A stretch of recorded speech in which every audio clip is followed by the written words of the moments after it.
Then she decided to talk to her guru and she said, I don't want to do this. Can I make a living out of my own?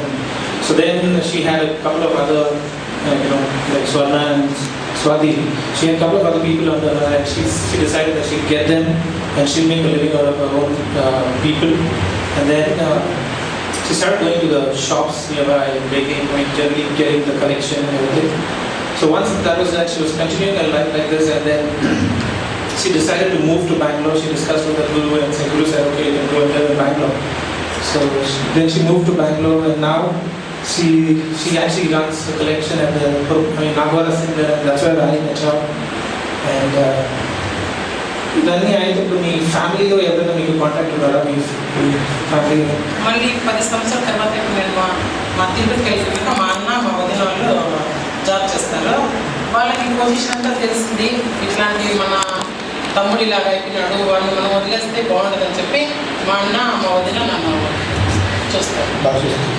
So one of the biggest blessing I heard from her was like about her brother, and her brother always stood by her, and the family was like rejecting her. Everybody was like, okay, she's done. I mean, he's done with that operation and everything, so we don't want to accept her and things like that. Her brother always stood by her and said, I'm going to support you, I'm going to take care of you and everything. So after 10 years of disconnection between the family, and she kind of rejoined with her brother and sister. She's got about two elder sisters and one younger brother, and both the elder sisters are in Singapore, and the brother is working in Tirupati for a bank, right? Yeah, he's a bank manager in Andhra Pradesh. And when the family property was distributed, nobody actually counted her. Her brother said, talking about the property, మా సొంత దానికి importance. ఇప్పుడు నేను ఎట్లా బతికేదానికి నాకు కాలేదు కాబట్టి మా ఇంట్లో వాళ్ళు నేను అయిపోయినాను అని చెప్పేసినాక వాళ్ళు నాకు ఏమి ఇవ్వరు అనేసి మా చిన్న వాళ్ళంతా మా నాన్న చెప్పింది. తర్వాత నేను నా సొంత గురించి నేను కోర్టు వేస్తాను, ఇలాగ చేపెట్టుకొని నేను అయిపోయినాను అని చెప్పి వేసేకొద్ది ఇప్పుడు కోర్టులు అంటే నాకు మా నాన్న వాళ్ళ ఆస్తి అంతా మా అన్నకి సగము నాకు సగం లాగా అట్లా డిసైడ్ చేస్తాను. So his brother was the one who actually stood by her and said, okay, they just wrote everything to her brother, and he said, I don't think I'm going to accept this. He fought with her and he said, okay, we'll take this to the court.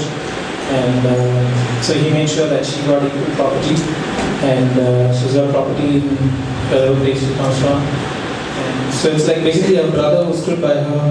And when I met her first, I asked her, like, do you guys take people on the road and just do things? She just gave me one thing. She said, you are a man and there are a lot of robbers around who are also men. So are you in the same? I said no. So similarly, even I am that, but I am not one of those people who does the wrong thing. So I was taken back because she has good thoughts. She's got a way to live. And the first thing what she said when I first met her was, I asked her, so tell me about your story. She said, God has created man, women and us. So that's what she said. And then I got to know her details. మనం అనుకున్నట్లే దేవుడు రెండు రకాలు ఉండాలనుకోవచ్చు, ladies ఒకరు gents ఒకరు. మా లాంటి వాళ్ళు కానీ మాకు దేవుడు పుట్టించినాడు కదా, మాకు ఇట్లా కావాలని లేదు మాకు. అయినా ఆ జన్మం ఇచ్చిన దేవుడు ఇలాగ మాకు చేసినాడు కాబట్టి దానికి మేమేం చేసుకోలేము. మేము బతకాలనేసి మేము అడుక్కుంటాము, లేకుంటే ఎక్కడికైనా పోతాము, పని చేస్తామని చెప్పిపోయే ముందుకే నేను ఒక ఇంట్లో పనికి పోయినాను. నేను ఈ పని అంతా వద్దని చెప్పి ఒక ఇంట్లో బట్టలు ఉతికేదానికి పోయినాను. బట్టలు ఉతికేదానికి పోతే నెలకి నాకు 1000 రూపాయలు ఇస్తామని చెప్పినారు. బట్టలు ఉతికి ఇల్లు తుడిచి అన్ని క్లీన్ చేసేదానికి అంతా పోతే 1000 రూపాయలు ఇస్తామని చెప్పినారు. ఆ ఇంటి ఓనరు వాళ్ళ మిస్సెస్ లేనప్పుడు, నువ్వు వచ్చి ఇక్కడ వచ్చి నా దగ్గర నా కాలు పిసుకు నా దగ్గర పడుకుంటే నీకు ఇంకా 2000 ఇస్తాను. ఆ లైఫ్ వద్దనేసి నేను మీ ఇంటికి బట్టలు ఉతికేదానికి వచ్చాను అని చెప్పుకుంటున్నాను. అయితే నువ్వు మా ఇంట్లో ఉంటే పని కొద్ది వెళ్ళిపో అని చెప్పినాను. So she said, she's like, when I asked her, she said, these are the kind of people God has made. And she said, even we have the desire to live and enjoy life. So I asked her this question, did you ever feel like you want to go to a regular job and do something? She said, I tried even that. She actually just wanted to do some work as a housemaid. She went to her house and she was there. She was basically in charge of washing the clothes, basically everything. So when the the lady of the house was not there. The husband used to always ask her to, massage her leg and try to asking her to sleep with her. And so she decided, and she was getting only $1,000 there, and she decided instead of doing all this and getting $1,000 and also getting into again a physical relationship, which was I really didn't want to do all these days. It's not really happening, and that's when she decided that she's not going to do that. And so factory పనిచేశారని చెప్పారు కదా. Shoe ఫ్యాక్టరీలో ఇక్కడ నుంచి వదిలేసి మళ్ళీ shoe ఫ్యాక్టరీకి వెళ్ళాను. Shoe ఫ్యాక్టరీకి వెళ్ళగలిగితే మేనేజర్లు అంతా ఒక మాదిరి చూసేదానికి ఆలోచిస్తున్నారు. ఆ చూడు అలా ఉంది, వాడేమి అట్లున్నాడు, అక్కడ లేడీస్ లాగా లేదు, ఇట్లా జెంట్స్ లాగా లేదు అని చెప్పేసి కింటల్గా మాట్లాడేది. మళ్ళీ ఎగతాలు చేసేది. మేమేమని అనుకుంటామంటే నేను పనిచేస్తా ఉంటే షూ పెట్టి అందుకనే ఎక్కువ బాగా పనిచేస్తాను కానీ నా దగ్గరకు వచ్చేది కిండల్ చేసేది. ఆ కిండల్ చేస్తా అంటే మాకు ఏమి మనం పుట్టినది ఇలాగ మన టైం మన రాత బాగలేదు అనేసి అక్కడ పని వదిలేసి నేను మళ్ళీ మా దీంట్లోకి వచ్చేసాను. She decided to move away from this house and she decided to work for a shoe factory. While she was working there, again, people there started mocking at her, pulling her leg and teasing her that you're not chakka and things like that. So that really got her again to the disappointment that people are really not honoring what I'm doing. Even though she was an excellent worker and she was doing a great job, there was no appreciation, she was always mocked. And so she decided that, okay, I'll go back to what I was doing before, and that's why we are doing signal protection. You want to share anything? You want to say anything else? ఇంకేం లేదు. అందరికీ నమస్కారం. అలాంటి వాళ్ళు చూసినప్పుడు కొంచెం ఇచ్చేసుకుంటే అదే చాలా సంతోషంగా ఉంటారు. I just want to repeat one of the quotes that was told by a very famous person.